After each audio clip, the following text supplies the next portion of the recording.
Vinna og virkni býður upp á ótal tækifæri fyrir þá sem hafa áhuga á að starfa með skemmtilegu fólki í fjölbreyttu umhverfi. Starfsemin fer fram á vinnustöðum Ás styrktarfélags sem eru Lækjarás og Bjarkarás í Stjörnugróf í Reykjavík og Ás vinnustofa í Ögurhvarfi í Kópavogi. Leiðbeinendur í vinnu og virkni eru ráðnir óstaðbundið hjá félaginu og geta því fylgt því fólki sem þeir aðstoða þangað sem þeirra er þörf. Mikilvægt er að allir leiðbeinendur starfi samkvæmt sömu hugmyndafræði og leggi grunninn að gæðaþjónustu í daglegu starfi. Leiðbeinendahópurinn er fjölbreyttur og samanstendur bæði af fólki með sérfræðimenntun og ófaglærðu fólki.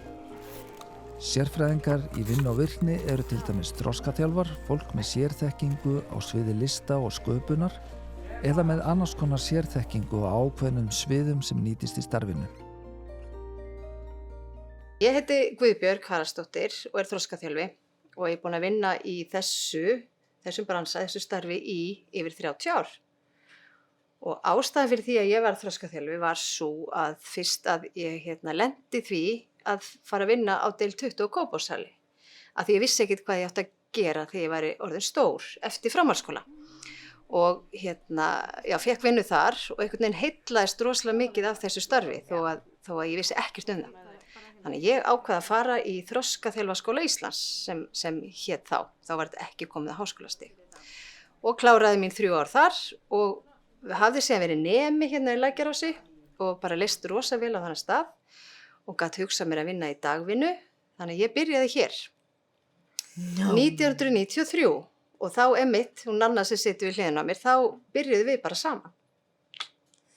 Og þá var ég fyrst almennu þroskaþjálfi inn á stofu 4 held ég hafi heitið þá. Og svo bara liðu árin og ég fór svo að vinna sem yfirþroskaþjálfi. Og síðan sem forstöðumaður ætlaði að leysa af bara í 1 ár og held að hafi orðið síðan 7.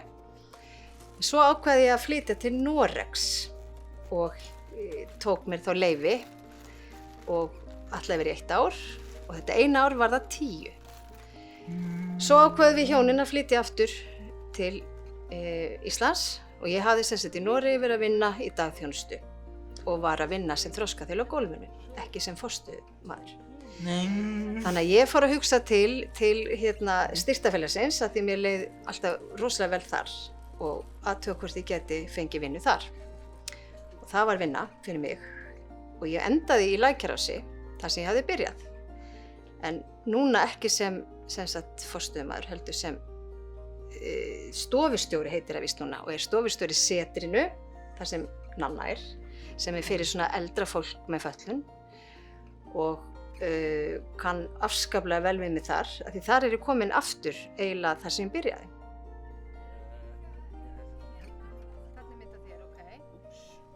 Eitt af því sem er gott hjá styrktarfélaginu er að þú sem starfsmaður á gólfi færð tækifæri til þess að nýta alla þína hæfileika í til dæmis að vera stjórna virknihóp og til dæmis ef þú eru á jóga þá getur þú verið með jógaklúbb, ef þú ert góður í myndlist þá getur þú stofnað myndlistahóp.